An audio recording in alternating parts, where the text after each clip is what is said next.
What's going on, guys? So today I'm going to be comparing Colin Kaepernick and Blaine Gabbert. To start it off, I want to tell you guys that I'm a huge fan of Colin Kaepernick and I still believe in him. However, when it came down to the comparison, I was very objective and I used a lot of stats, so hopefully you guys enjoy this video. One of the biggest reasons why I wanted to make this video is because on my Colin Kaepernick 2014 highlights video, where I got so many likes, so many views, so thank you for sharing that video and watching that video. But anyways, on that video, people kept debating over who's a better quarterback, who should the 49ers keep, who should be the starter, and etc. So I really wanted to get into this debate. So I just want you guys to keep in mind that today's December 31st, a few days removed from the last game of the season. However, you can look at these two stats here. It says Kaepernick led 49ers went 2-6, while 49ers led by Blaine Gabbert went 2-5. Obviously, we still have to find out what's going to happen in the last game of the season. However, we can conclude that these two quarterbacks were pretty much alike in terms of the success when it came down to wins and losses. Some people like to say, oh, you can't just look at the records, but when it comes down to comparing two quarterbacks that play for the same team in the same year, it's very equivalent when it comes down to the players around them. So it is a fair comparison, but here is something that's not fair. Kaepernick did play teams that were a little bit more competitive than the teams that Blaine Gabbert faced. Two things to keep in mind here are that, first of all, a good team doesn't always mean a good defense. Usually they go together very well, and we see that very often. However, they're not guaranteed. And also, second of all, Blaine Gabbert did play better against some of the teams they both played against, whether it's Seattle or Arizona. Blaine Gabbert did do a little bit more, even though they both lost to those two teams. Now, here's QBR provided by ESPN. Kaepernick at 47.1, while Blaine Gabbert is at 43.1. People like to talk about QBR all the time, however, they don't actually know what it means, so I provided you guys with an official definition from ESPN.com. But basically, QBR is a statistical measure that incorporates the context and details of those throws and what they mean for wins. Now, if you want to read the rest of the definition on your own, you can very much do so and pause the video right now, but I'm going to be moving on. And we're going to be moving on to passer rating, which is very similar to QBR, but also very different at the same time. I'm not really going to go in depth with passer rating. However, Blaine Gabbert does have an edge here at 86.1 compared to Colin Kaepernick's 78.5. Passer rating is the official score or number that NFL uses to analyze the quarterbacks. However, QBR and passer rating are both accepted by people, whether it's the media, the fans, analysts, I don't know, whoever it is. They both like to use it. People often prefer one over the other. Personally, I like to use both. I don't know, maybe you guys prefer QBR over passer rating, vice versa.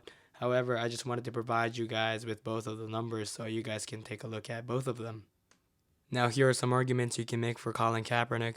Kaepernick certainly played against tougher teams. I believe the Giants and the Ravens are the only two teams that didn't make the playoffs that Kaepernick faced this season. And that says a lot, especially when your team like the 49ers is struggling. And, that pretty much hurt his stats, his record, his confidence, and that was no good. Going into the season, the 49ers had one of the toughest schedules, so, already you knew that, it was going to be a tough season. And I think this is the biggest factor that you have to consider when you're talking about Colin Kaepernick in 2015, which is his torn left labrum. He hurt himself in week 4 against the Packers, and for a whole month he played with a torn left labrum, and that's a significant injury despite the fact that he was able to fight through it. And there's a reason why he's on the IR, and he has been on the IR for the past, half the season basically. So, that was a huge hit to his performance and his confidence and everything else. We also have to talk about the lack of running game. Carlos Hyde made that splash in week 1, but ever since then, he pretty much evaporated. He got hurt. He hasn't been the same. So he's been a huge disappointment.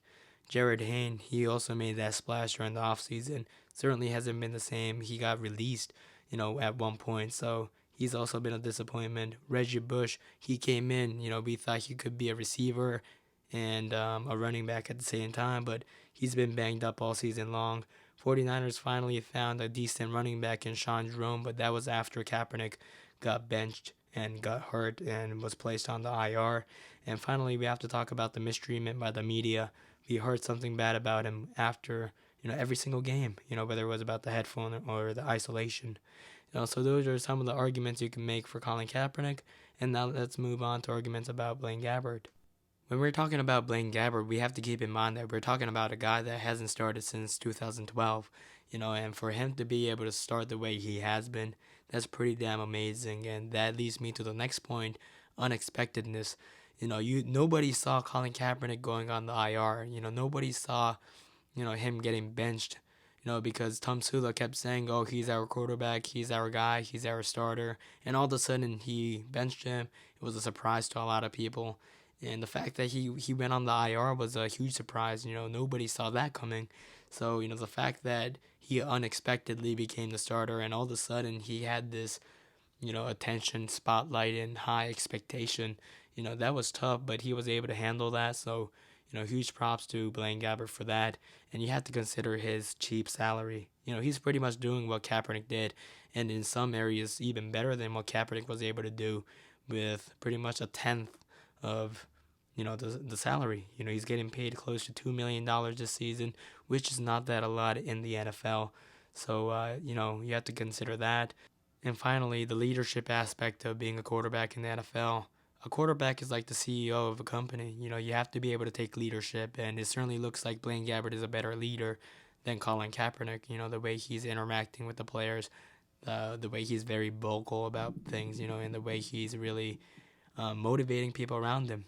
People want to work hard for him. People do work hard for him, and that's certainly a very important thing you have to be able to do as a leader of the team.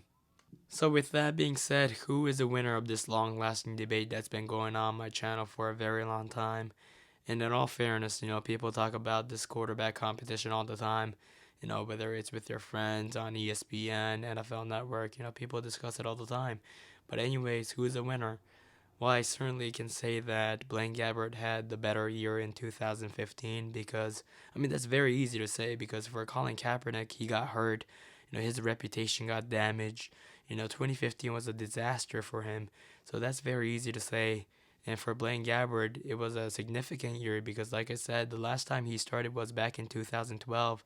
Now he had this opportunity to prove to a lot of people, even outside the 49ers, that he can play. He can still play. And he's going to get a lot of offer in the upcoming years. I don't know if he's going to be with the 49ers in 2016 or not, but certainly a great year for Blaine Gabbert, despite the fact that he didn't have the best season, on the field. Going into the season, Colin Kaepernick had such high expectations because everybody was talking about the fact that he worked with Kurt Warner and a bunch of quarterback coaches over the offseason, and the result is absolutely horrendous. It seems like he's regressing every single year.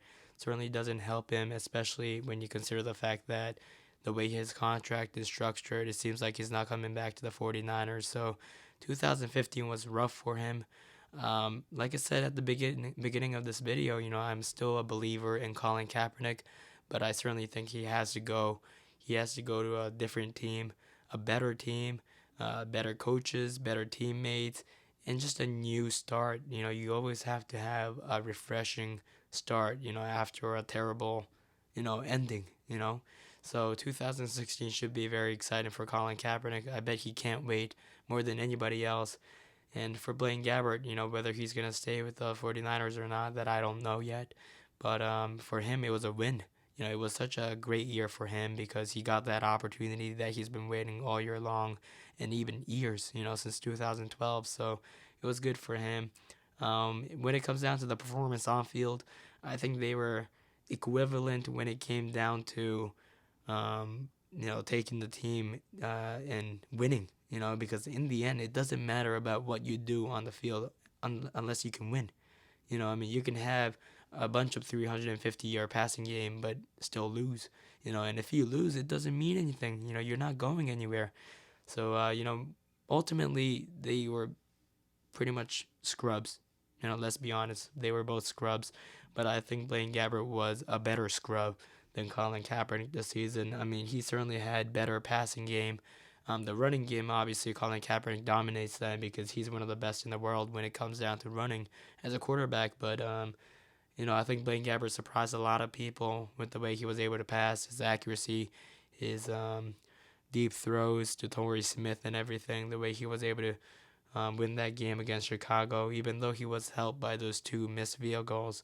But ultimately, Blaine Gabbert proved a lot, and he proved a lot of people wrong, including myself. So it was a very significant year for him. And on field, I feel like Blaine Gabbert certainly had a better year than Colin Kaepernick, as shown by the passer rating. Finally, who's a better quarterback?